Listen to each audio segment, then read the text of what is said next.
Besrat Hashem, vamos a comenzar con las leyes de Brajot. Como introducción, la Gemara nos trae en Brajot que hay una contradicción entre los Pesukim en Teilim. Un pasuk nos dice, la Hashem Ma'aretz Umla, que para Hashem es la tierra y todo lo que está en ella. Y por otro lado, el pasuk nos dice, Hashamayim Shamayim la Hashem, el cielo es para Hashem, Va'aretz Natan Ibn Adam, y la tierra se le dio al ser humano.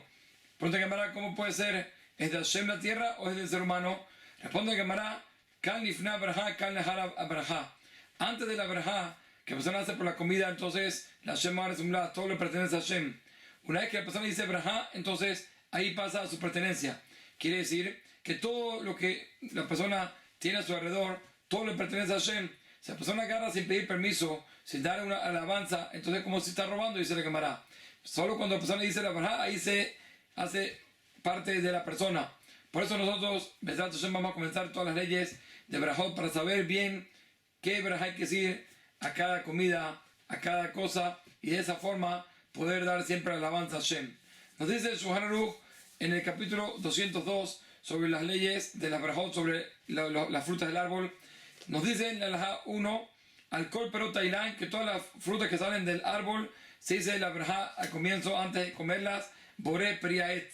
Y nos dice Mishnah Berurah que no hay diferencia si son de las frutas que fue a lavar la tierra de Israel o son cualquier otra fruta que sale del árbol, crece en el árbol. Entonces sobre eso se dice la Brajá de Boré Priaet.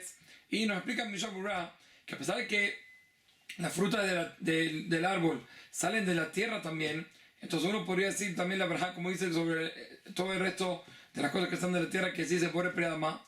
Incluso así los Jajamim, cuando instituyeron la Brajot, nos quisieron dar una Brajá particular a las frutas del árbol, para de esa forma alabar a Hashem en forma particular por las grandes cosas que hace por nosotros. Nos sigue diciendo el Shulchan Aruch que todo lo que se dice Boré Priaet es excepto al vino, que sobre el vino se dice la Brajá de Boré Priya Gefen. Tiene una Brajá especial, y como lo explica Mishnah Berurah, que está basado en la Gemara, que siendo que el vino es algo que sacia a la persona y lo alegra, tiene esas dos cualidades especiales, por eso se le fijó una Brajá especial al vino, a diferencia de todas las otras cosas que salen del árbol. Y de por sí, cuando hablamos sobre que sacia y alegra, la pregunta es, ¿qué se dice entonces sobre el jugo de uva? El jugo de uva no es algo que alegra, algo que tiene alcohol, eso es lo que puede alegrar a la persona. Pero el jugo de uva no alegra, entonces la pregunta es, ¿qué Brajá se dice? Y la Gemara nos dice en Baba Batra que la Brajá que se dice sobre el jugo de uva, como dice la Gemara, que incluso la persona que está exprimiendo unas uvas sobre su boca, entonces se las pone arriba y lo está exprimiendo en ese momento, entonces también se dice por el pegefen. La pregunta, ¿cómo puede ser? Nos explica Rosh Moshe Noibach que siendo que el jugo de uva, si uno lo deja, entonces eso fermenta y va a llegar a ser vino. Por eso, incluso que la persona lo toma antes que llegue a esa etapa, también se dice la verdad de Boré Priya Gefen. Y Rosh Moshe Noibach nos agrega más todavía y nos dice que incluso que la persona lo cocinó, el jugo de uva, o lo pasteurizó de tal forma que eso ya no puede fermentar más y no puede llegar a ser vino, de todas formas se sigue diciendo la verdad de Boré Priya Gefen. Porque siendo que en el momento antes de cocinar, sobre él recayó la ley que se dice sobre el Boré Priya Gefen, a pesar de que después la persona hizo una acción que frenó ese proceso que puede llegar a ser vino, de todas formas la verdad se mantiene. Por otro lado encontramos que Rabbi Eliashiv discutía y decía que en un momento que la persona cocinó el jugo de uva o lo pasteurizó, entonces ya no puede decirse más la verdad de Boré Priya Gefen, sino la verdad de Shakol, a no ser que la persona lo mezcle con un vino mamash, que en ese caso se le regresa otra vez la ley de vino. ¿Cuánto tiene que ser la mezcla? 1/3 de vino y 2/3 de jugo de uva puede ser.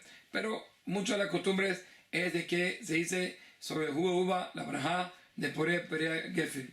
Nos sigue diciendo aquí en Mishnah Berurah que cuando hablamos de la brajá de Boré Priya Gefen sobre el vino, es incluso que sale jugo solo de las uvas por sí mismo. También sobre ese jugo también se dice la verdad de Boré Priya Gefen.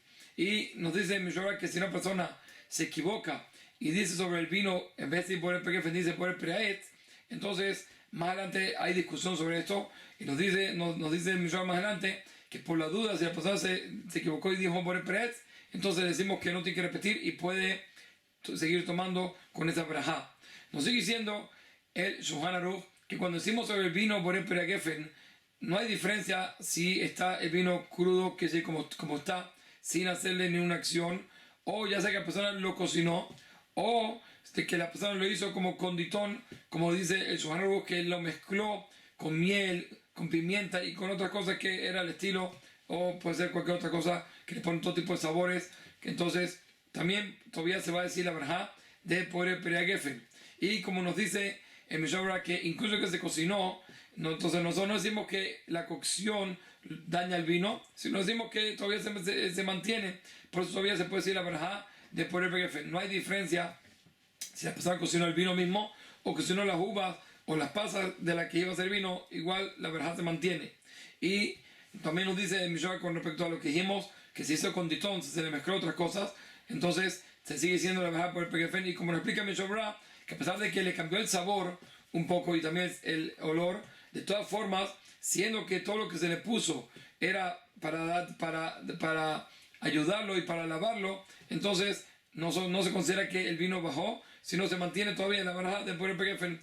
Explica el Mishabra que todo lo que estamos hablando es siempre y cuando es verdad que el sabor no es como era antes de agregar lo que le agregamos, pero si se le fue el sabor completo del vino por la mezcla, entonces seguro que ahí va a perder la verajá. Y nos sigue siendo el Mishabra que incluso la persona puso un tercio miel, en el caso que habló de Shulchan Aruch, un tercio de pimienta y el resto del vino, incluso así la verajá se va a mantener, sino que todo esto que uno le pone viene para alabarlo y para darle un buen sabor al vino, por eso la verajá se mantiene, porque no lo daña, sino más bien lo alaba. Nos sigue diciendo el Ramá que si la persona mezcló vino con licor, entonces aquí vamos a una mayoría. Si la mayoría es vino, entonces sigue siendo la verajá de Borei Peri HaGefen. Si la mayoría es licor, entonces ahí se dice la verajá de Shakol. Y dice el Mishabra que no hay diferencia qué tipo de licor se usó, cualquier licor. Entonces nosotros decimos que es la misma ley, a no ser que uno lo mezcló con todo tipo de bebidas que dañan el sabor de vino, que es seguro que la persona se dice, incluso que menos la mayoría, ya la persona va a decir la verajá de Shakol y pierde la verajá de Borei Peri HaGefen. Y nos dice aquí el Mishabra que por qué es esta ley que vamos a una mayoría, siendo que son dos especies, que no viene una a ayudar a la otra, sino son dos especies separados. La regla nos dice que me parece la Ikaru Poter Tatafel, decimos la verajá sobre lo principal y eso libera a lo secundario. Entonces, justamente el que es el robo, el que es la mayoría, es lo principal y por eso decimos que va a depender de eso. Y nos dice aquí el Mishabra que seguro que incluso que el vino es la mayoría, como dijimos que sería Borei Peri HaGefen, es siempre y cuando el sabor del vino todavía se mantiene. Pero si por licor el sabor del vino se fue, estoy seguro que ahí, a pesar de que el vino es la mayoría, no se va a decir la verajá de Borei Peri HaGefen. Y nos trae aquí el Mishabra una pregunta que vamos a mostrar más adelante, que si la persona tiene vino y lo mezcla con agua, estamos hablando cuando el vino era totalmente crudo, que no se había mezclado. En nuestros días ya el vino está mezclado con agua en muchos de los casos. Entonces aquí estamos hablando por ahora un vino que no estaba mezclado del todo. Y dice más adelante el Shulchan Aruch que si la persona lo mezcla, incluso que la persona le pone seis veces la cantidad de agua contra el vino, incluso así la verajá todavía se Borei Peri HaGefen. Entonces vemos que incluso la mayoría es agua, todavía se dice Borei Peri HaGefen. Entonces, ¿por qué aquí me dice que si la mayoría no es vino sino es licor? Entonces pierde la verajá y no se dice Shakol. Nos dice el Mishabra que hay una diferencia grande. Ahí cuando vengo el agua es la forma como de unir el vino con el agua, era lo normal. Entonces por eso nosotros decimos que eso viene a hacer junto con el vino a hacerse uno solo. Lo que nos hace aquí, como dijimos, son dos especies separadas. Uno no viene a ayudar al otro. Entonces aquí va a depender quién es el mayoría. Entonces el que va a ganar, si el vino es la mayoría, se dice sobre eso Borei Peri HaGefen. Si el licor es la mayoría, se dice sobre eso Shakol. Kol Tuv u'Be'atzlacha.